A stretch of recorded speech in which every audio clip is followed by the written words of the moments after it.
DB Cooper America के इतिहास का ऐसा हाईजैकर जो हवा में ही गायब हो गया, जिसका आज तक कुछ पता नहीं चला। तो यह बात है 24 नवंबर 1971 की। उन दिनों अमेरिका में थैंक्सगिविंग त्यौहार नज़दीक था और उसकी तैयारियां चल रही थीं। पोर्ट ओरेगन के एयरपोर्ट पर भी यही नज़ारा देखने को मिल रहा था। नॉर्थ वेस्ट ओरिएंट एयरलाइंस की फ़्लाइट 305 सियाटल की तरफ उड़ान भरने के लिए तैयार थी। पोर्टलैंड से सियाटल की फ़्लाइट का डिस्टेंस लगभग 230 किलोमीटर था, जो सफ़र 35 से 40 मिनट में तय किया जाना था। इस प्लेन का नाम था बोइंग 727। इसमें लगभग 36 यात्री और 6 क्रू मेंबर थे। सभी लोग अपनी अपनी सीटों पर बैठ रहे थे। उन पैसेंजर्स में से एक था डेनिस कूपर। वह एक मध्यवर्गीय उम्र का आदमी था, साधारण सा बिजनेस सूट पहने हुए, और उसके पास एक छोटा सा सूटकेस था। वह सीट नंबर 18C पर बैठा था। फ्लाइट के टेक ऑफ होते ही कूपर ने बर्बन और सोडा ऑर्डर किया।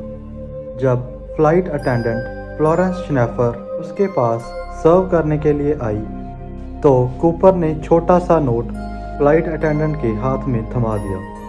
फ्लोरेंस श्नैफर को लगा कि कूपर उसके साथ फ्लर्ट कर रहा है, और उसने वह नोट बिना देखे ही अपने पर्स में डाल लिया। तभी कूपर ने आगे झुककर उसके कान में धीरे से कहा, मिस, आपको वह नोट पढ़ना चाहिए था, मेरे पास बॉम्ब है। यह सुनते ही फ्लोरेंस श्नैफर का चेहरे का रंग उड़ गया। जब फ्लोरेंस ने नोट खोला, उस नोट में कूपर की कुछ मांगें थीं। पहली मांग यह थी कि $2 लाख कैश सिर्फ $20 के नोट्स में, और वो भी नॉन सीक्वेंशियल, यानी ऐसी करेंसी जिसके सीरियल नंबर्स लाइन में ना हों, ताकि उसे ट्रैक करना मुश्किल हो जाए। कूपर की दूसरी मांग 4 पैराशूट थे। फ्लोरेंस तुरंत पायलट के पास गई और उसने बताया कि प्लेन हाईजैक हो चुका है। तभी पायलट कैप्टन विलियम स्कॉट ने सियाटल के ATC यानी एयर ट्रैफिक कंट्रोल में कांटेक्ट किया और FBI को प्लेन के हाईजैक होने की खबर दी। अब FBI के सामने 2 बड़ी चुनौतियां थीं। पहली पैसेंजर्स को बचाना, और दूसरा $2 लाख का इंतज़ाम करना, वो भी ठीक थैंक्सगिविंग दिन से पहले। सियाटल की पुलिस और FBI तेज़ी से काम करने लगी, और उन्होंने जल्दी ही $2 लाख का इंतज़ाम किया, जिसमें 10,000 नए $20 के नोट थे। FBI ने हर नोट के सीरियल नंबर की फ़ोटोकॉपी करवाई, ताकि आगे जाकर कूपर को पकड़ा जा सके, और 4 पैराशूट का भी इंतज़ाम किया। तभी प्लेन सियाटल के टकोमा एयरपोर्ट पर उतरा। कूपर ने चेतावनी दी कि पुलिस और मीडिया को प्लेन से दूर ही रखा जाए। जब प्लेन में रिफ्यूलिंग हो रही थी, तभी FBI एजेंट्स ने पैसे और पैराशूट्स प्लेन में पहुंचा दिए। कूपर की डिमांड पूरी होते ही सभी पैसेंजर्स को और 2 फ्लाइट अटेंडेंट्स को उसने आज़ाद कर दिया। लेकिन उसने कैप्टन स्कॉट, को पायलट बिल रैटाजैक और फ्लाइट अटेंडेंट टीना मकलाउ और फ्लाइट इंजीनियर HE एंडरसन को प्लेन में ही रखा, और उसने पायलट को प्लेन मैक्सिको की तरफ उड़ाने के लिए कहा। लेकिन यहाँ भी उसकी कुछ अजीब शर्तें थीं। उसकी पहली शर्त थी कि प्लेन की स्पीड 100 नॉट्स से ज़्यादा नहीं। उसकी दूसरी शर्त थी एल्टीट्यूड 10,000 फीट से ज़्यादा नहीं। उसकी तीसरी शर्त यह थी कि फ्लैप्स 15 डिग्री पर ही होने चाहिए, और अंतिम और चौथी शर्त यह थी कि लैंडिंग गियर नीचे रहना चाहिए। यह सारी शर्तें किसी कमर्शियल फ़्लाइट के लिए बहुत ख़तरनाक थीं, पर पैराशूट जंप के लिए बिल्कुल ठीक थीं। रात के 7:40 पर बोइंग 727 फ्लाइट 305 ने फिर से उड़ान भरी। पीछे से F-106 फाइटर जेट्स उस पर नज़र रखने के लिए उड़ रहे थे।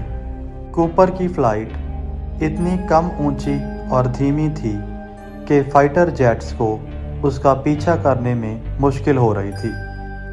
प्लेन अब वाशिंगटन स्टेट के अंदर काउलेट्स रिवर के ऊपर उड़ रहा था और रात का अंधेरा चारों तरफ था। प्लेन में कूपर ने टीना मैक्लाउ को हिदायत दी कि वो कॉकपिट में चली जाए और वहाँ से दरवाज़ा बंद कर ले। उसने फिर 2 लाख की राशि और 2 पैराशूट अपने साथ लिए। उसने कैप्टन स्कॉट को ATF एयर स्टेयर यानी प्लेन के पिछले हिस्से से नीचे उतरने वाली सीढ़ी को खोल देने के लिए कहा। यह बोइंग 727 की एक अनोखी खासियत थी, लेकिन कैप्टन स्कॉट ने कॉकपिट से एक चेतावनी दी।